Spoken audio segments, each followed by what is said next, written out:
I hope you all are doing well.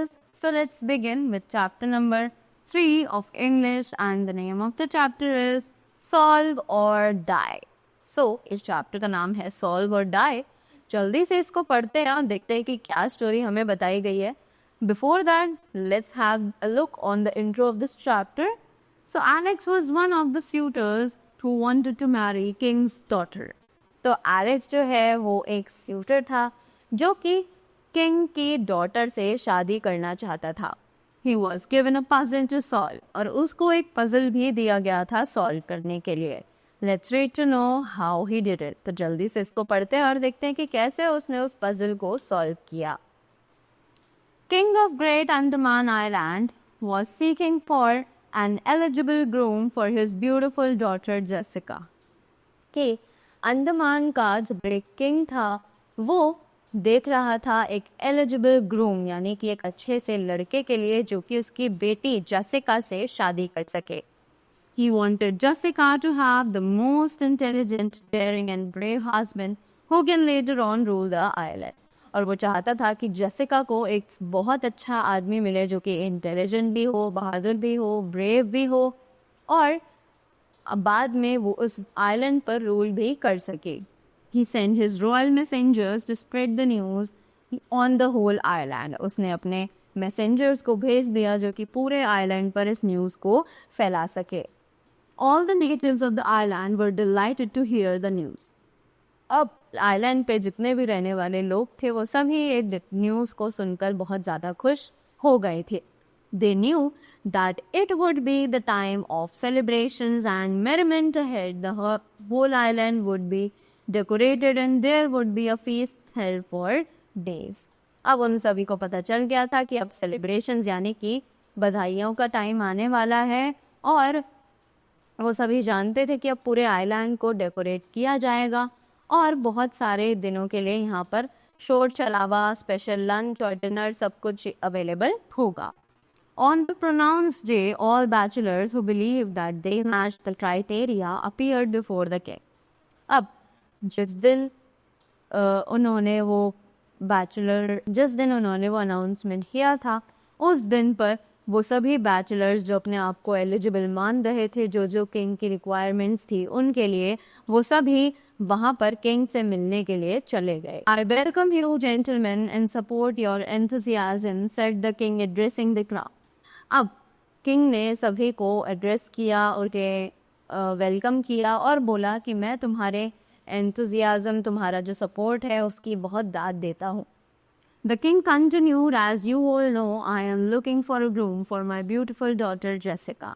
और इसी के साथ किंग ने उन्हें बताया कि मैं जानता हूँ कि तुम सभी को पता है कि मैं अपनी बेटी जेसिका के लिए एक दूल्हा ढूंढ रहा हूँ. I want a strong, brave and intelligent man for my daughter who will also become the king of this island later on. उसने बोला कि मुझे एक बहुत ज़्यादा ताकतवर, ब्रेव और इंटेलिजेंट आदमी चाहिए मेरी बेटी के लिए जो कि बाद में किंग भी बनेगा और इस आइलैंड पर रूल करेगा. To ascertain who will be the one, I will give a solve or die puzzle to one who comes forward to accept the challenge. अब इसी चीज़ को ठीक करने के लिए मैं यहाँ पूछना चाहता हूँ कि कौन है तुम में से जो आएगा और एक सॉल्व या डाई पजल को सॉल्व करेगा. जो भी आगे आया मैं मानूंगा कि तुमने वो चैलेंज एक्सेप्ट किया है. Right, there was a puzzle जिसमें सॉल्व और डाई यानी कि अगर तुम उस पजल को सॉल्व नहीं कर पाए तो तुम वहाँ पर मर जाओगे अगर तुमने वो पजल सॉल्व नहीं करी तो.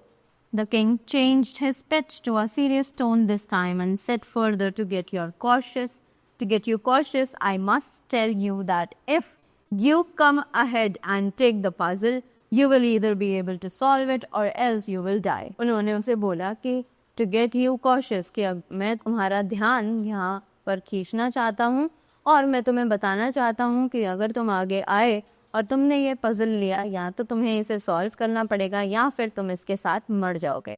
सो think twice before you take a step ahead.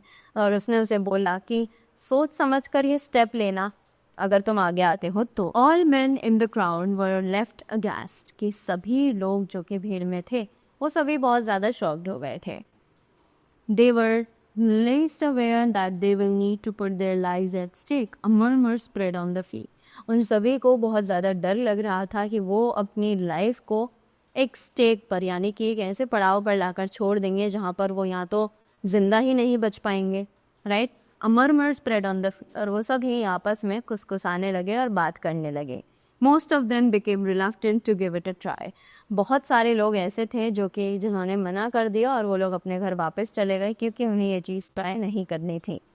The king hushed them and said, "Now those who are willing shall save, all others can leave the ground." अब किंग ने बोला कि अगर तुम्हें ये मंजूर है, तुम में से जिसको भी ये मंजूर है वो यहाँ पर रुक सकता है और बाकी सारे ग्राउंड छोड़कर जा सकता। After a while the king smiled, और थोड़ी देर बाद किंग जो है वो मुस्कुराया। He saw that all the suitors had left only one as stay, कि उसने देखा जितने भी सारे स्यूटर्स आए थे वहाँ पर वो सब भी वापस जा चुके हैं और उनमें से सिर्फ एक ही आदमी रुका हुआ है। The king inquired about him and came to know that his name was Alex and he worked as a sailor on their royal ship. कि किंग ने इंक्वायर किया इन सभी चीज उसके बारे में और उनका नाम पूछा जो कि एलेक्स था और पता लगाया कि वो एज अ सेलर काम करता है एक रॉयल शिप पे। Alex accepted the challenge and as a result he was stranded on a small and isolated island with forest cover all around. अब क्योंकि एलेक्स ने वो चैलेंज एक्सेप्ट कर लिया था तो इसी का रिजल्ट था जो एलेक्स को एक ऐसे आइलैंड पर छोड़ दिया गया जहाँ पर कोई भी नहीं था और वो सब ही फॉरेस्ट से कवर था। He lived there feeding on fruits and vegetables. वो वहाँ पर रहा सिर्फ फ्रूट्स और वेजिटेबल्स को खाकर। One day when wind was blowing from west, he saw some fire in the western part of the forest.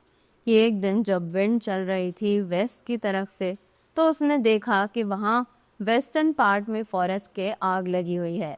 The fire turned ferocious, burnt everything in its path. कि fire जो है वो बहुत ज़्यादा बढ़ती जा रही थी और उसके रास्ते में जो भी चीज़ आ रही थी वो सब जलती जा रही थी।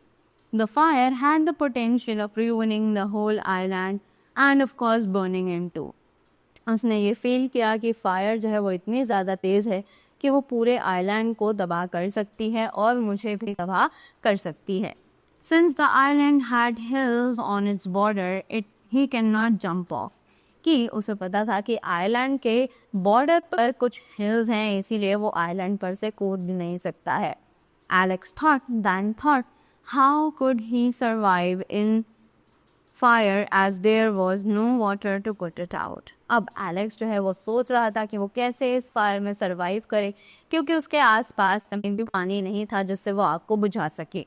It then struck him that this was actually the puzzle that he had to either solve or die. अब उसी मोमेंट उसे रियलाइज हुआ कि यही वो पजल है जो उसे या तो सॉल्व करनी पड़ेगी या फिर उसे मर जाना होगा। He racked his brain and then quickly picked up a wooden stick. अब उसने अपना दिमाग दौड़ाया और तुरंत ही एक वुडन स्टिक उठा ली। He lit the stick from fire and quickly carried it to the eastern part of the forest to start fire over there. अब उसी के बाद उसने उस स्टिक में उस स्टिक को आग से जलाया और eastern part of the forest की तरफ गया और वहाँ पर उसने आग लगानी शुरू कर दी। The wind from the west helped to burn the eastern forest. अब जो विंड वेस्ट की तरफ से आ रही थी उसने वह ईस्टर्न फॉरेस्ट को जलने में हेल्प करी। Soon the eastern forest got burned and created space for Alex to stand safely. अब तुरंत ही वहाँ पर जो ईस्टर्न फॉरेस्ट था वो जल चुका था और हवा की वजह से एलेक्स को वहाँ पर ऐसी जगह मिल गई जहाँ पर वो सेफली खड़ा हो सकता था। His puzzle was thereby solved. और इसी तरीके से उसका जो पजल था वहाँ पर वो सॉल्व हो चुका था। The king was pleased to see his intelligence and bravery and married his daughter Jessica with Alex. अब किंग जो है उसकी ये बहादुरी उसकी ये इंटेलिजेंस देखकर बहुत ज़्यादा इम्प्रेस हो गया था और उसने अपनी बेटी जसिका की शादी एलेक्स से करा दी थी। So the value that we learned from this chapter is success comes to those who are ready to face the challenge. ये सफलता भी सिर्फ उन्हीं लोगों को मिलती है जो कि चैलेंजेस को फेस करने के लिए तैयार रहते हैं, right? Without facing any challenge, you cannot achieve the success. So that was all about the chapter. I hope you all enjoyed it. and you will learn something from the story. So thank you so much and have a great day ahead.